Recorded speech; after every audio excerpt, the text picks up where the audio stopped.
Yun mga Lodi, good morning. Marami nagtatanong sa akin kung ano daw yung ginagamit namin sa pagsala ng ginto, paghuli ng ginto. Ito mga Lodi yung gamit namin. Tawag dyan, dito sa amin barani, sa iba saha. Katawan nito mga Lodi ng saging.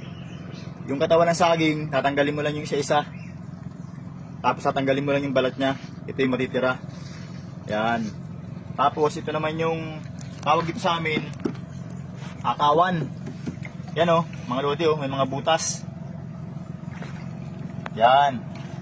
Tapos meron siyang, syempre kailangan sa gilid para hindi matapon yung sakada. Yan. Tapos ito naman sliding mga Lods.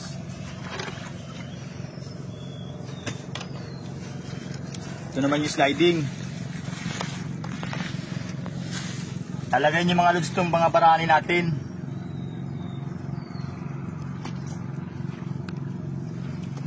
Diba? Sasapinan mo ng barani.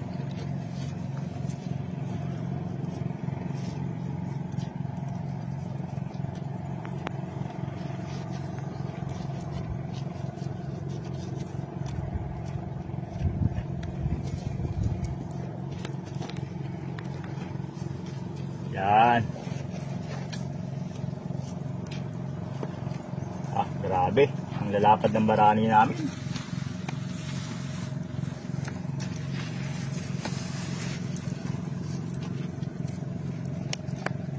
Yan mga Lods, ganyan. Tapos, lalagyan mo siya ng baral. Ayan o. Tawag sa amin ito mga Lodi, baral.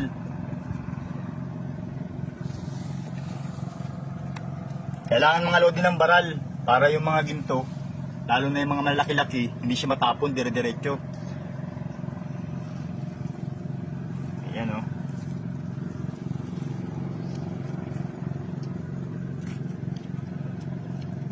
Ayan.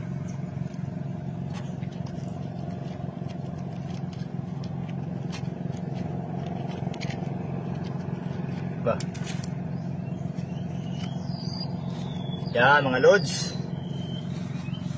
Tawag sa amin ito sliding. Yan. Yan ang forma niya. Ganyan. Medyo patagilid siya ng konti. O, diba?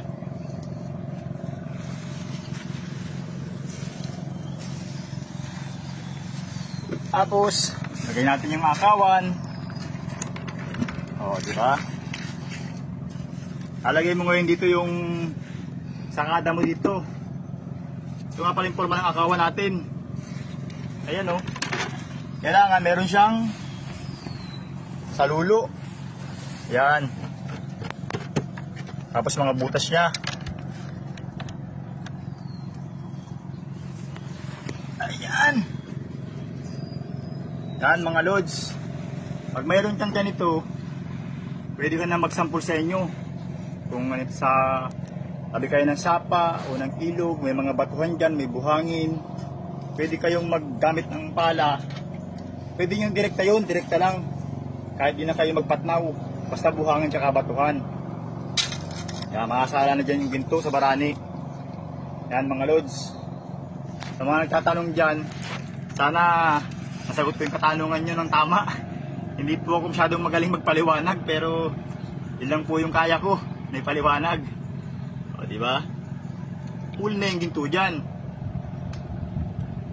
Tapos, pwede rin po kayong kahit bumili ng pabirik, kung kayo gumawa ng pabirik. Ito mga Lodi. Yan. Ito po yung ginagamit namin pag hinahaw po namin yung barani rito.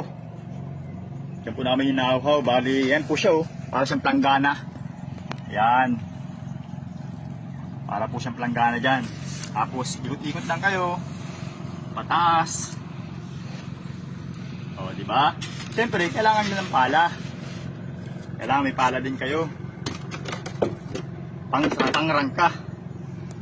O, yan mga Lodi. Salamat dun sa nagtanong. Sana may paliwanag ko ng maayos. Thank you very much. Mag-sample na kayo dyan. Baka may ginto dyan sa lugar ninyo.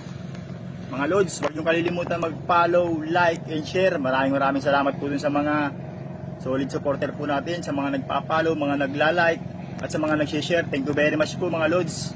Mabuhay kayo dyan.